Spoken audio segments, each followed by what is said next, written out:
Hi, I'm a sloth. You came in for milk and left with a full cart.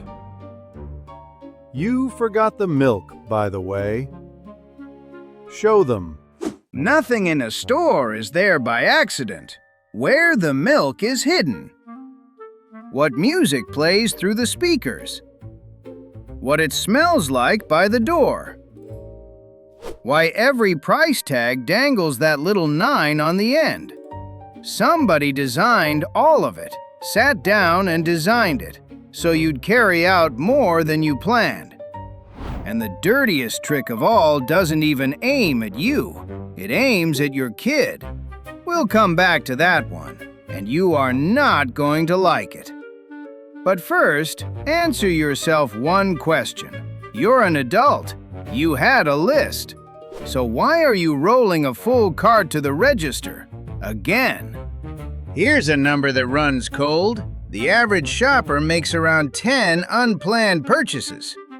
Not per year, per month. That's hundreds of dollars every month on things that were never on any list.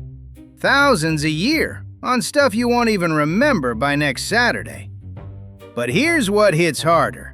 In a grocery store, more than half of everything that ends up in your cart, you never meant to put there. More than half. You think you're choosing. The truth is, the choosing is done for you.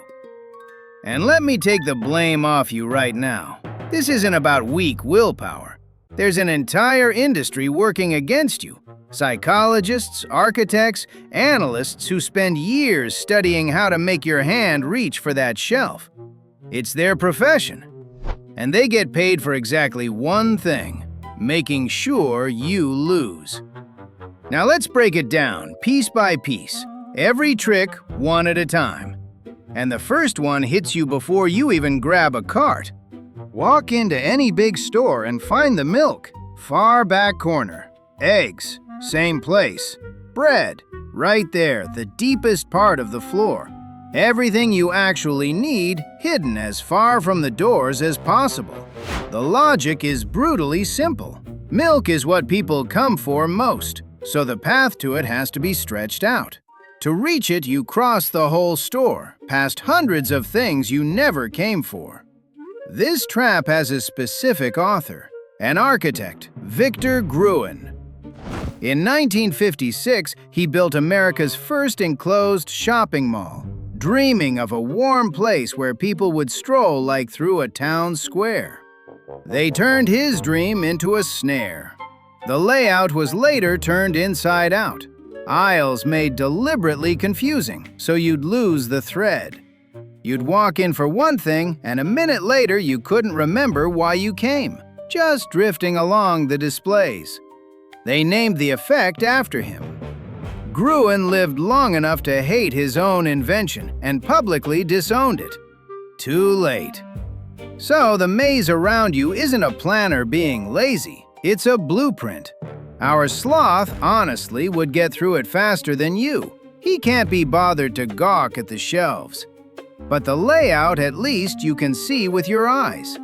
Next comes something that works around them. Listen closely next time.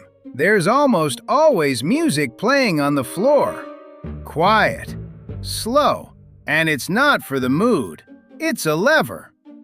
Back in 1982, a professor named Milliman ran an experiment in a supermarket. He simply changed the tempo of the background music. With fast music, people walked briskly and grabbed less.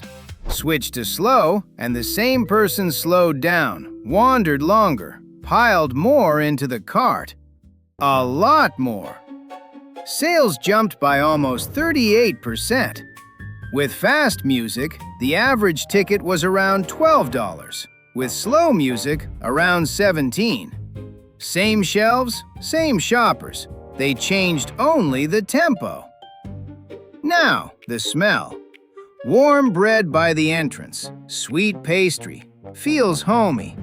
In reality, the smell of food switches on hunger, and a hungry person hauls things into the cart he'd have walked right past stone cold.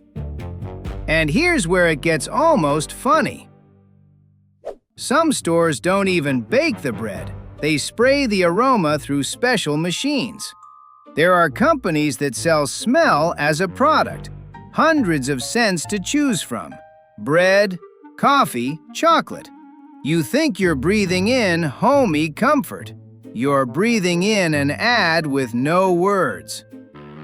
And this is still the warm-up.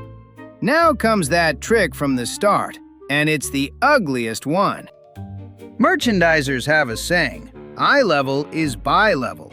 Whatever earns the store the fattest markup sits exactly across from your gaze. Easy reach, you don't even have to stretch.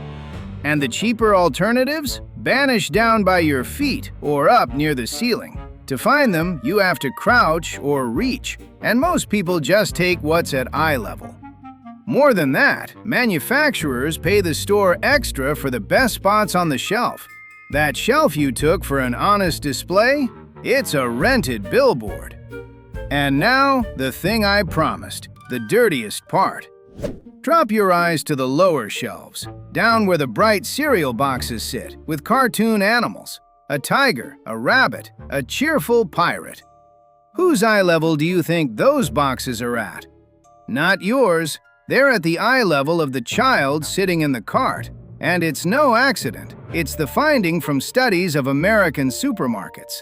Sugary kid cereals most often end up right down low, exactly where the little one is looking while you roll him through the store. From there, it runs itself. The child sees a favorite character. The child starts whining. You're tired. You give in. Freeze the picture for a second and realize what just happened. The store didn't bother convincing you. The store hired your own child to do the work for it. Remember that the next time a little hand reaches for a bright box. It's not a tantrum out of nowhere. It's a calculation that paid off, one designed long before you walked in. At least now, you can see it. Now, the price tag. $9.99. Why not around $10? Because we read left to right, and the brain latches onto the first digit. $9.99 is basically 10, but what sticks in your head is 9. Cheaper. Psychologists call it the left digit effect. One little cent here does the work of a whole dollar, and it works indecently well. In one famous experiment, the exact same dress was sold at 3 prices: $34, $39, and $44. Which price tag do you think won? Not the cheapest. The dress at $39 beat the dress at $34. More expensive, and it sold better. The only difference? A 9 on the end. You're sure you're chasing a bargain. Really, the bargain baited you with a 9. Moving on. Free samples. A cube of cheese on a toothpick, a sip of juice in a plastic cup. Looks like simple generosity. Generosity has nothing to do with it. An ancient reflex kicks in. Someone gives you something and you feel you owe something back. In one well-known warehouse club, where everything's sold in packs of 10, tastings boosted sales of individual products many times over. On some items, almost 20-fold. And the surveys back it up. Around 86% of people are more willing to buy what they just got to taste. Speaking of being given things, buy one, get one free. 3 for the price of 2. Sounds like the store's looking out for your budget. Really, you're being gently talked into hauling out more than you need. You came for 1 can, you leave with 3. 2 of them will quietly die in the cupboard. You didn't save, you spent more. Just with a smile. And since we're on the cart, why is it so enormous? A retail consultant named Martin Lindstrom tested this. He doubled the size of the carts, and shoppers started taking almost 40% more. A half-empty cart reads like unfinished business, and business you want to finish. And the final frontier? The checkout. Gum, candy bars, batteries, all the little odds and ends an arm's length away.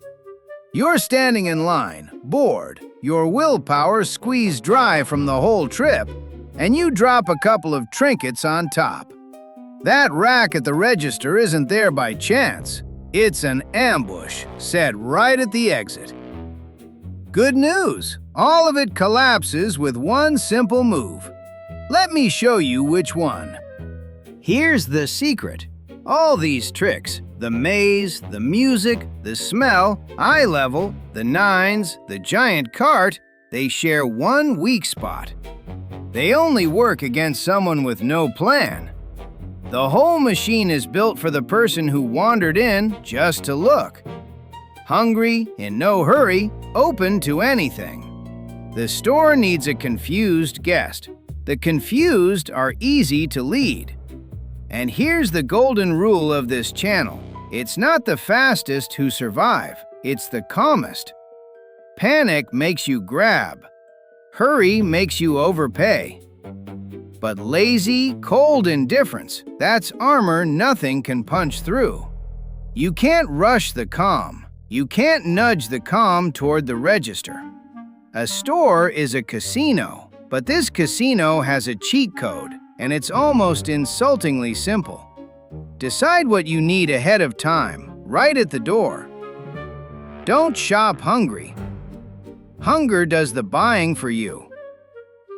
Take a basket instead of a cart. Less room, less temptation.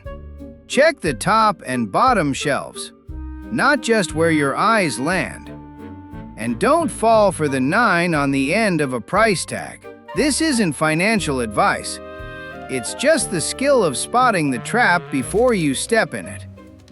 The store poured millions into confusing you, and you, to wipe all of it out, one little slip of paper with a list is enough. Even our sloth could pull it off. He just can't be bothered to let himself be fooled. If this helped, subscribe to the Sloth. Next time, we'll crack open how cafes and restaurants milk you for an extra order. Trust me, those tricks are even slicker than the stores. And until then, don't let the store think for you. They call it a financial strategy. I call it being lazy. Bye.